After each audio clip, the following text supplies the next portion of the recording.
அனைவருக்கும் வணக்கம். நான் பிரபாகர் ஜோதிடர். ஓம் சிவாய நமக. சிவசக்தி திருச்சிற்றம்பலம். இன்று பிறந்த நாள் காணும் அனைவருக்கும் வாழ்த்துக்கள். இறைவனுடைய அருள் பரிபூர்ணமாக உங்களுக்கு கிடைக்கட்டும்.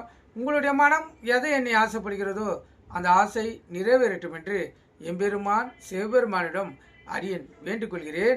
இப்போ நான் என்ன சொல்ல போகிறேன்னா, ஒரு ஜாதகருக்கு எந்த வயதில் யோகம் அவருக்கு கிட்டும் அதை பற்றி தான் சொல்ல போகிறேன். கருத்தில் கொள்ளுங்கள். ஒரு ஜாதகர் பார்த்தீங்கன்னா, பூர நட்சத்திரம் 4ஆம் பாதத்தில் சிம்ம ராசியில் சந்திரன் இருக்க, கார்த்திகை நட்சத்திரம் முதல் பாதம் மேச ராசியில் சுக்கிரன் இருந்தால், 5ஆம் திசையாகிய ராகு திசையில் 36 வயதில் திடீர் பாக்கியம் பெறக்கூடிய வாய்ப்பு அந்த ஜாதகருக்கு ஏற்படும்.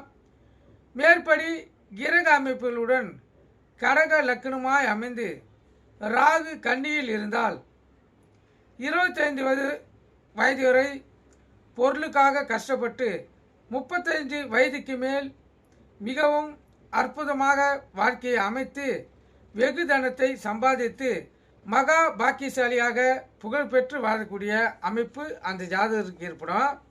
இது கிரகங்களில் அடிப்படையில் வாழ்க்கை மாறக்கூடிய அமைப்பு. இந்த திடீர் அமைப்பை கொடுக்கக்கூடிய கிரகம் எது பார்த்தீங்கன்னா, இந்த ராகு தான். பொதுவாக ராகு திசை ஆரம்பத்தில் வந்தால் ஒரு ஜாதகருடைய வாழ்க்கையை பாழாக்கிடும். கல்வி சரியாக இருக்காது. குரு பார்வை இருந்துச்சுன்னா தடைப்பட்டு திருப்பியும் கல்வி தொடரும். இல்லை ஓரளவு படித்து ஒரு டிகிரி வாங்குகிற அளவுக்கு குரு பகவான் இழுத்து கொண்டு சென்று விடுவார். ஆனால் ராகு பகவான் ராகுவுடைய தசை ஒரு 32 வயதுக்கு வருதுன்னா அந்த ஜாதகரை மிகவும் பிரம்மாண்டமாக ஆக்கி அவர் வாழ்க்கை தரத்தையே மிக சிறப்பான நிலையில் மாற்றி அமைப்புக்கூடிய அமைப்பு ராகு பகவானுக்கு உண்டு.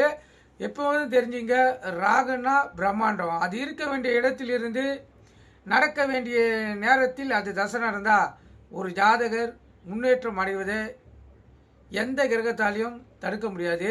குரு பகவானுடைய ராகு பகவானுக்கு மிகவும் பலம் அதிகம். நீங்கள் கருத்து கொண்டு பயன்பெறுங்க.